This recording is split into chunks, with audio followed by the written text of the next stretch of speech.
Greetings. This is Brother Eli with another episode of Bible Truth Revealed.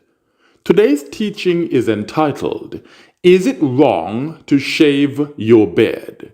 That is it wrong to shave your beard? This teaching is not directed at men who are unable to grow a beard. Therefore, if you are a man who is unable to grow a beard, this teaching is not referring to you.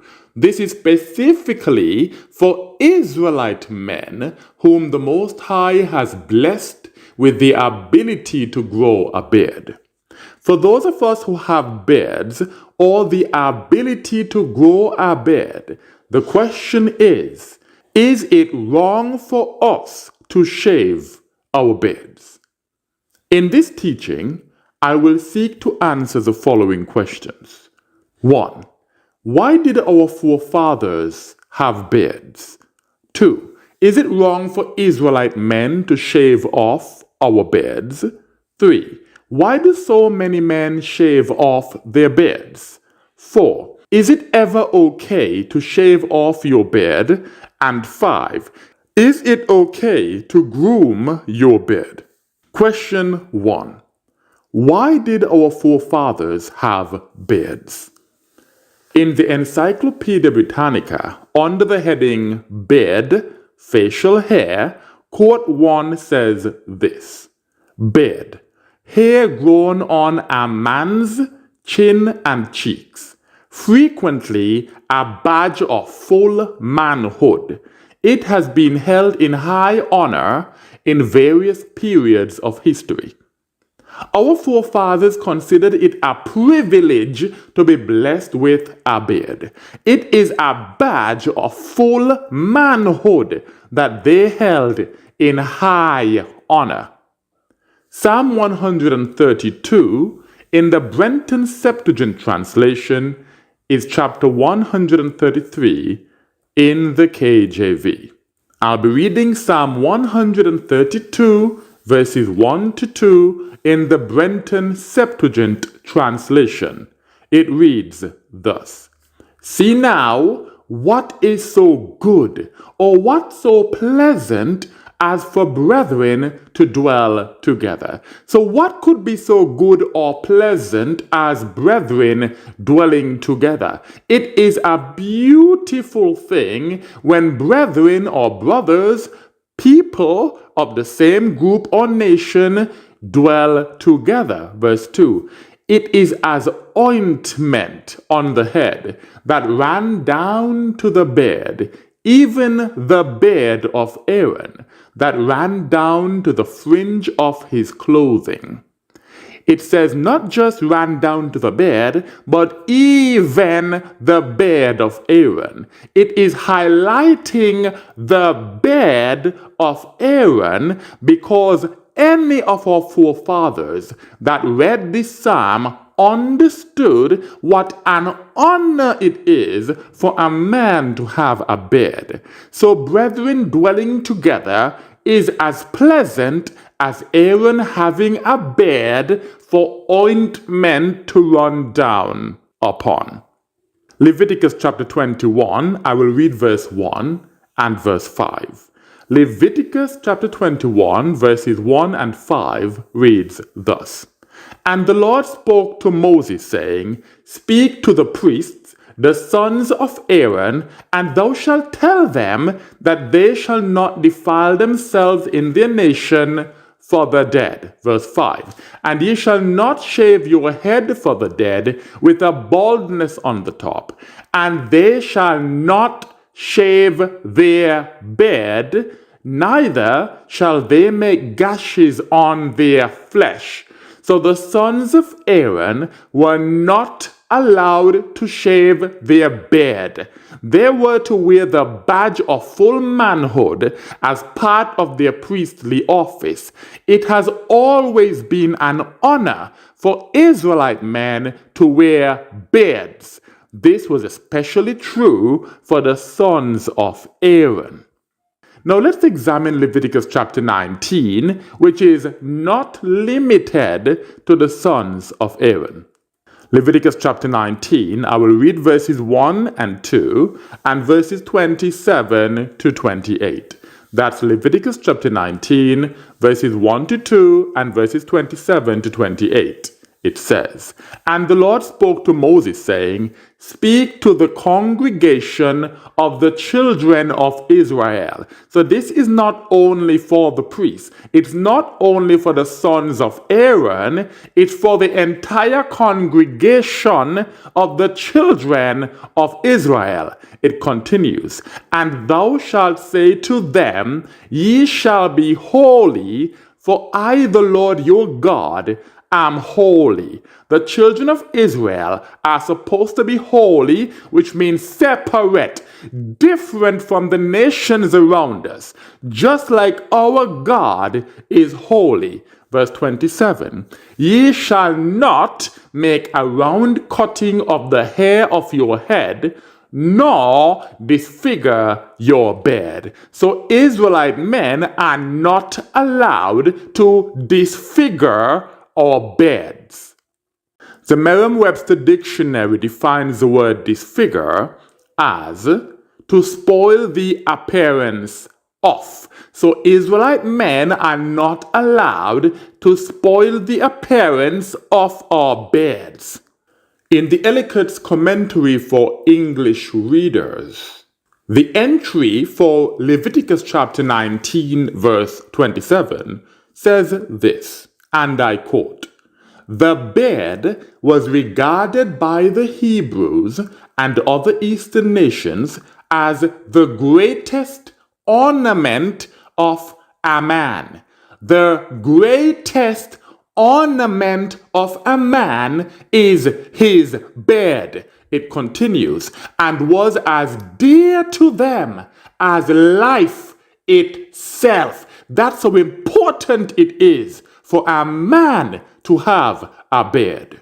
Before we were taken into captivity, Israelite men understood that we are not to disfigure our beds. However, after hundreds of years of having our culture whipped out of us by the oppressor, many Israelite men willingly and intentionally disfigure their beds after the customs of the oppressor.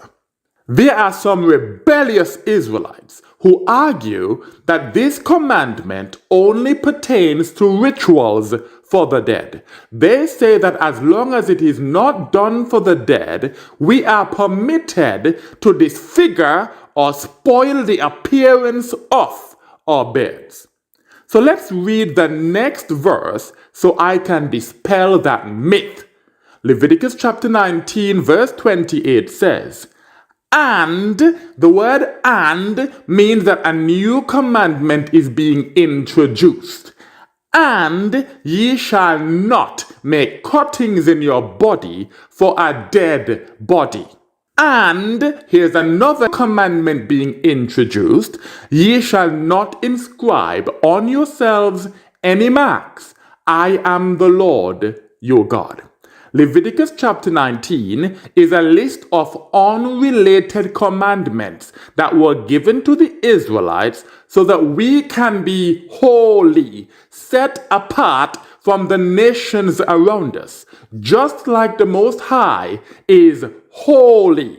This is why verse 2 says, "Thou shalt say to them, Ye shall be holy, for I, the Lord your God, am holy." Verse 27 contains a commandment that prohibits us from disfiguring or spoiling the appearance of our beds. The word "and" in verse 28 separates this from the commandment which pertains to the dead. To be perfectly clear, we are not to make cuttings in our body as part of the mourning process. This is a practice of the heathen, and it is separate from the commandment not to disfigure our beds. For a better understanding of Leviticus chapter 19, verse 28, please listen to my teaching entitled, Should I Get a Tattoo? That is, should I get a tattoo? Question number 2. Is it wrong for Israelite men to shave off our beards? The beard is the badge of full manhood. It is a shameful thing to shave off your beard or have someone else remove it from your face. The Most High gave us beards, and He commanded us not to disfigure or spoil the appearance of them. Having a beard is the most natural thing for an Israelite man, as this is what the Most High intended. Israelite men must not be mistaken for boys or women. The beard is the most obvious feature that separates us from them. 2 Kings chapter 10 in the Brenton Septuagint translation is 2 Samuel chapter 10 in the KJV. I'll be reading 2 Kings chapter 10 verses 1 to 6 in the Brenton Septuagint translation. It reads thus. And it came to pass after this that the king of the children of Ammon died, and Anan his son reigned in his stead. And David said, I will show mercy to Anan the son of Nas, as his father dealt mercifully with me. And David sent to comfort him concerning his father by the hand of his servants. And the servants of David came into the land of the children of Ammon. And the princes of the children of Ammon said to Anan their lord, Is it to honor thy father before thee, that David has sent comforters to thee? Has not David rather sent his servants to thee, that they should search the city, and spy it out, and examine it? So Anan thought that King David sent these men to spy out his land, and he decided to dishonor them in the worst way possible. He could have whipped them, dragged them through mud, or even spat at them. But let's see what he did instead. Verse 4.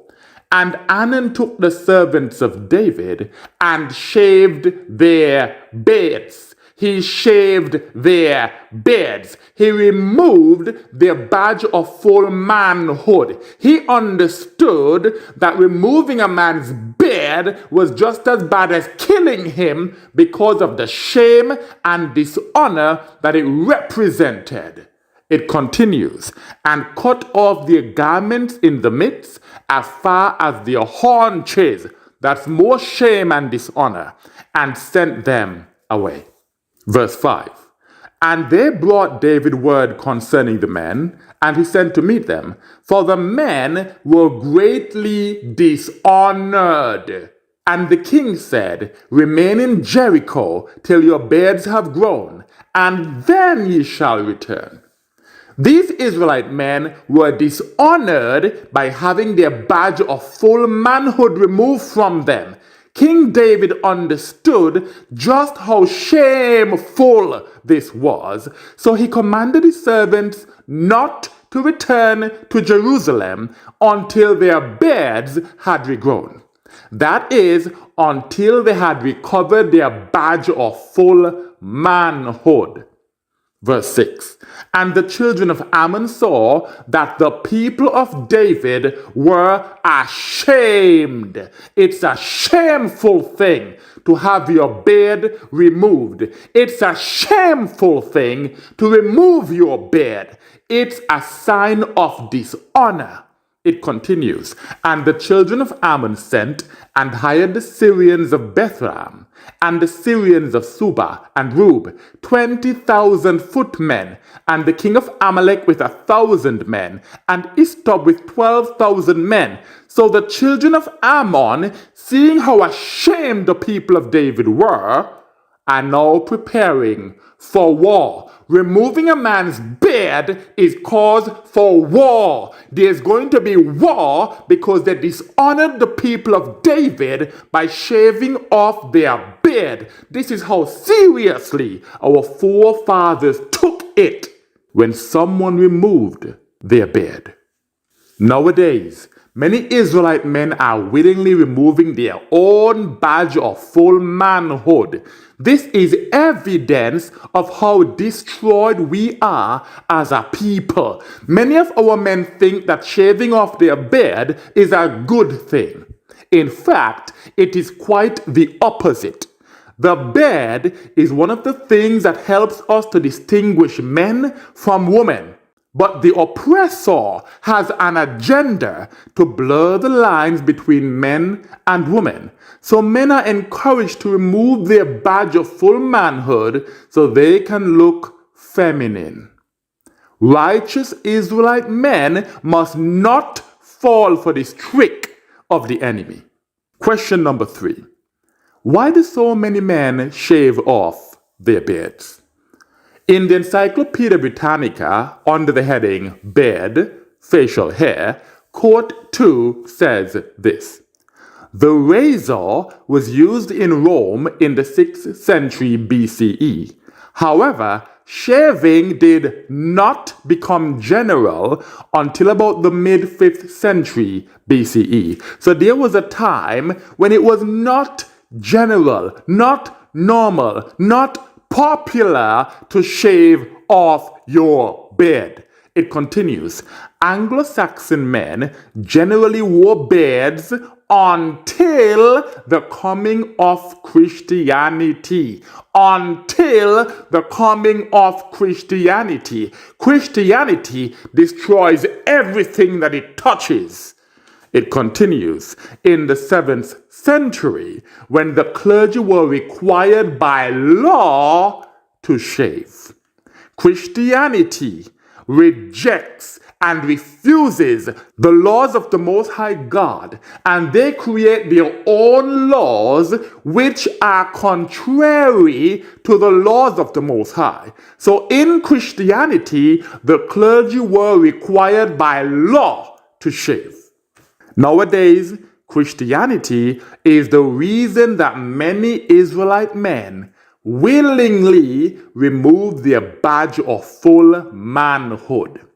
Even those who claim not to be Christian have been so influenced by the Christian culture in which we live that they have no idea that it was the Christians who forced our Israelite forefathers to shave their beards as part of the enslavement process. Christianity is an unholy religion that opposes everything that the Most High declared as holy. The Most High commanded the Israelites not to disfigure our beards, so the Christians forced us to shave off our beards. What else should we expect from a religion that was invented to oppose the Most High and His people? Question number 4. Is it ever okay to shave off your beard? Leviticus chapter 14, I will read verses 1 to 2 and verses 8 to 9. That's Leviticus chapter 14, verses 1 to 2 and verses 8 to 9, and it reads thus: "And the Lord spoke to Moses, saying, This is the law of the leper," that's someone who has leprosy. "In whatsoever day he shall have been cleansed, then shall he be brought to the priest." Verse 8. "And the man that has been cleansed shall wash his garments, and shall shave off all his hair, and shall wash himself in water, and shall be clean. And after that he shall go into the camp, and shall remain out of his house 7 days. And it shall come to pass on the 7th day, he shall shave off all his hair, his head and his beard, and his eyebrows, even all his hair shall he shave. And he shall wash his garments, and wash his body with water, and shall be clean."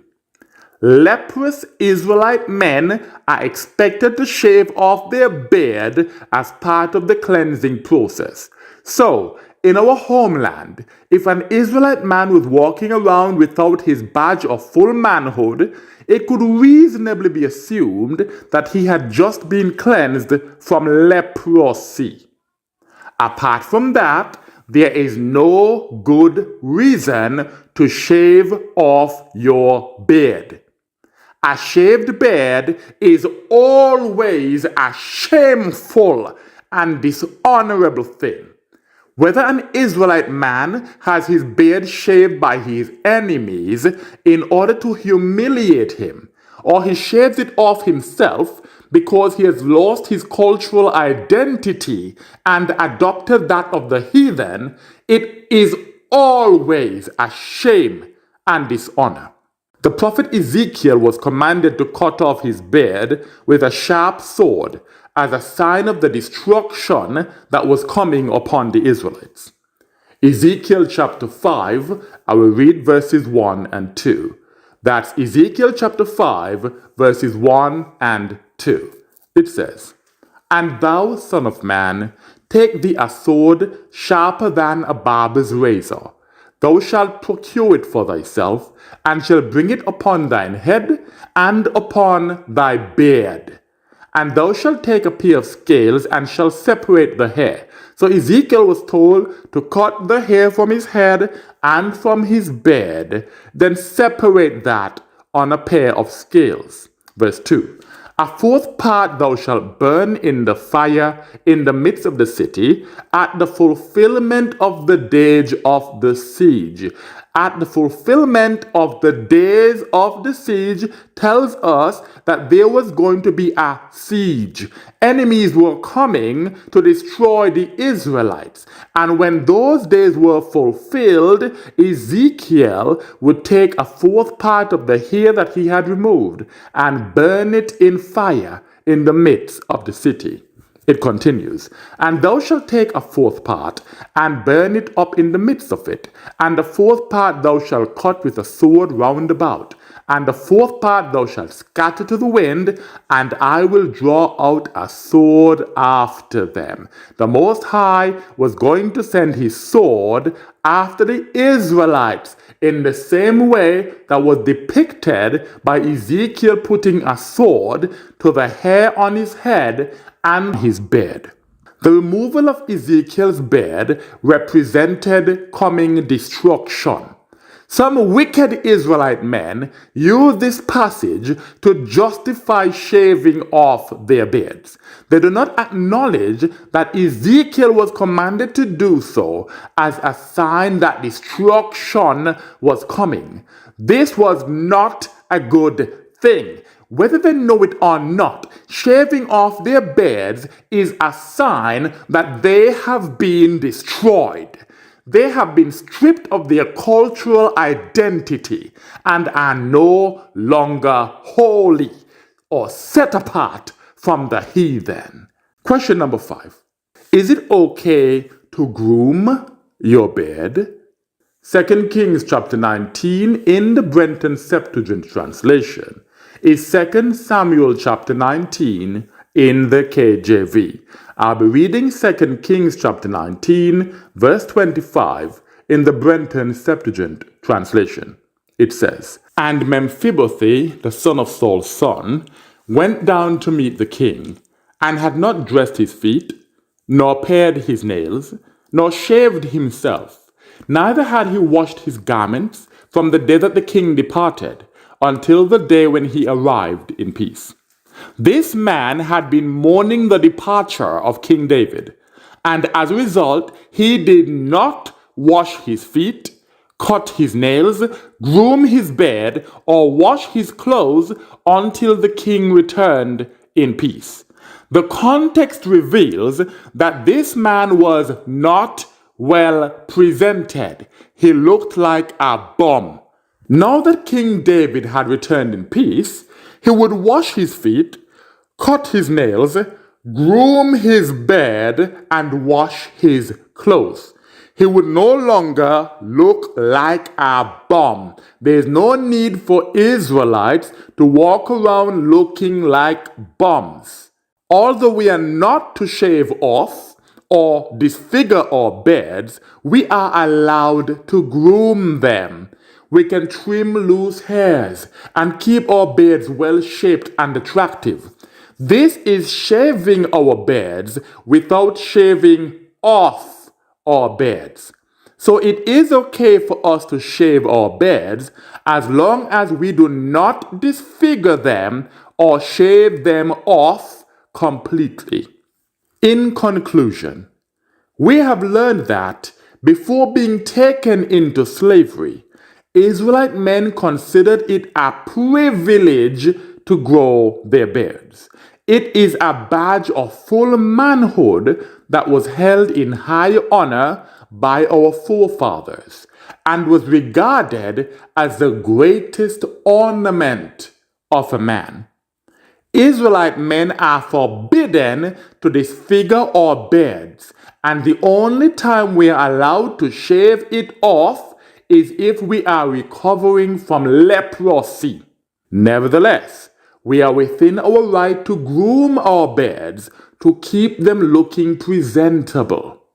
I pray that more Israelite men would reclaim their badge of full manhood and wear their beard with high honor, just like our forefathers did. And with that I say, Shalom.